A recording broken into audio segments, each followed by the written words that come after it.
Halo semuanya, perkenalkan nama saya Gabriel Hafiz dengan NIM 230244139. Saya dari kelas 5T5 dan saat ini saya akan memaparkan materi presentasi eh, dari mata kuliah em, kecerdasan buatan. Dan saat ini kita langsung saja masuk ke PPT yang telah saya sediakan.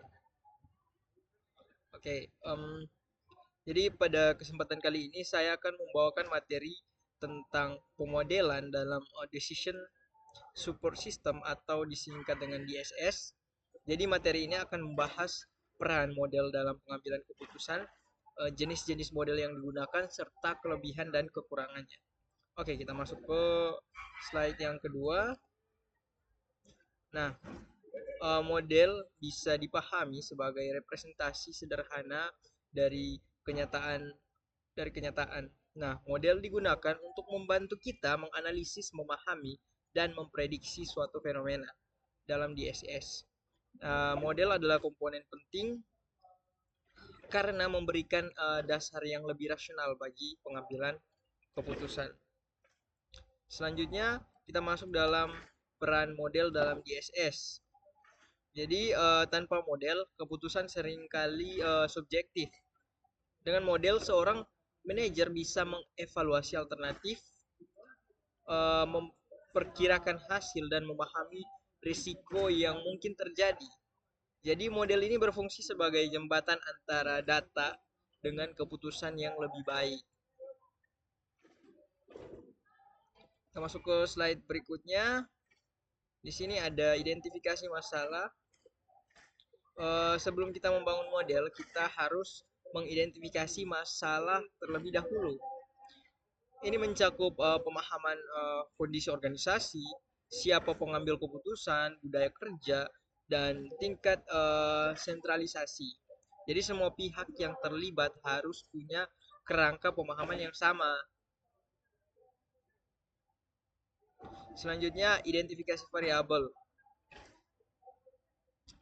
Setelah masalah jelas, kita lanjut ke identifikasi variabel. Ada beberapa jenis variabel, yaitu variabel keputusan, variabel hasil, variabel yang tak terkendali. Selain itu, forecasting atau peramalan sangat penting karena biasanya DSS dirancang untuk menjawab pertanyaan yang akan terjadi di masa depan. Pada slide berikutnya, analisis model. Nah, analisis model dibagi menjadi dua.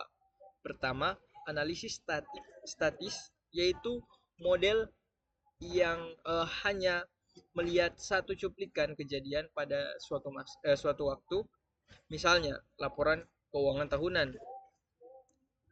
Kedua, analisis dinamis, yaitu model yang mempertimbangkan perubahan waktu. Contohnya proyeksi rugi laba 5 tahun ke depan. Selanjutnya, kita masuk ke slide kondisi keputusan. Nah, dalam praktiknya, kondisi keputusan ada 3 macam. Keputusan dengan kepastian, keputusan dalam ketidakpastian, dan keputusan dalam risiko. Pada kondisi risiko, kita bisa memperkirakan probabilitas atau kemungkinan dari setiap kemungkinan yang terjadi. Slide selanjutnya, representasi model. Nah, model sering divisualisasikan agar lebih mudah dipahami. Jadi itu adalah fungsi dari model. Biasanya variabel keputusan digambarkan dengan persegi, variabel tak terkendali dengan lingkaran, dan variabel hasil dengan oval. Hubungan antara variabel ditunjukkan dengan panah yang menggambarkan arah pengaruh. Selanjutnya, contoh model laba. Selagi contoh sederhana, model laba bisa dirumuskan sebagai pendapatan dikurangi pengeluaran. Pendapatan sendiri adalah unit terjual dikali harga per unit, sedangkan pengeluaran dihitung dari biaya per unit dikali unit terjual.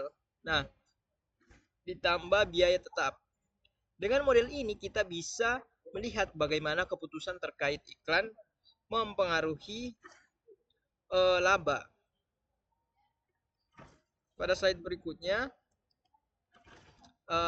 ada tabel keputusan.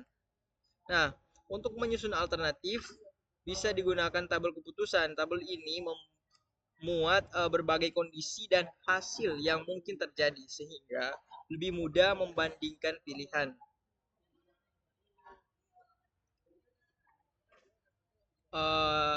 Selanjutnya ada pohon keputusan.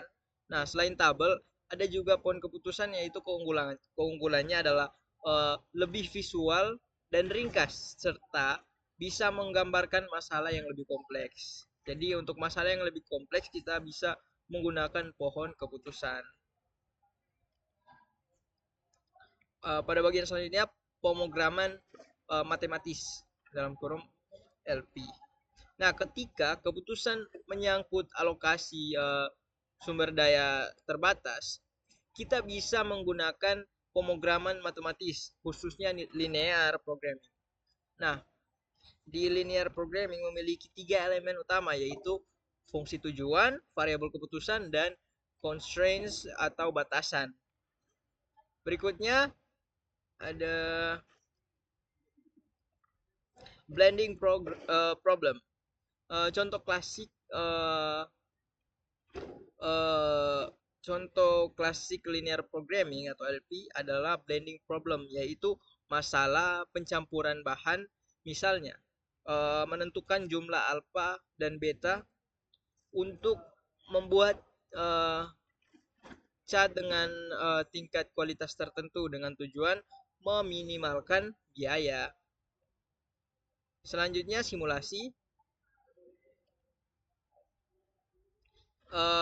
Kalau masalah terlalu kompleks untuk diformulasikan secara matematis, maka digunakanlah simulasi ini.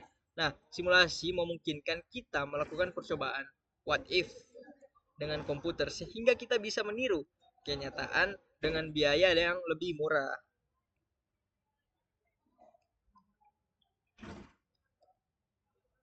Nah, selanjutnya kelebihan dari simulasi ini uh, antara lain adalah yaitu dia fleksibel, bisa digunakan untuk berbagai macam masalah dan memungkinkan kita melakukan eksperimen trial and error dengan cepat. Nah, simulasi juga mendukung visualisasi yang lebih mudah dipahami. Selanjutnya, selain kelebihan, di sini ada kekurangannya, um, yaitu punya misalnya uh, tidak menjamin solusi optimal, sering memakan waktu dan biaya, serta hasilnya biasanya spesifik hanya untuk satu masalah tertentu. Jadi ya dia lebih spesifik ya kalau untuk simulasi. Pada slide selanjutnya, heuristik. Selain simulasi, ada juga pendekatan heuristik yaitu penyelesaian masalah dengan aturan praktis atau rule of thumb. Hasilnya mungkin tidak optimal, tapi biasanya cukup baik. Sekitar 90 sampai 99% dari solusi terbaik. Nah, heuristik ini cocok dipakai ketika data tidak pasti atau model terlalu kompleks. Selanjutnya kita masuk ke penutup. Jadi kesimpulannya, model berperan penting dalam DSS. Ada berbagai jenis model, yaitu statis, dinamis, matematis, kemudian simulasi dan heuristik. Nah, tujuan akhirnya bukan sekedar mencari model yang paling canggih, tapi model yang paling benar membantu pengambilan keputusan lebih baik. Oke, sekian mungkin dari saya. Terima kasih. Wassalamualaikum warahmatullahi wabarakatuh.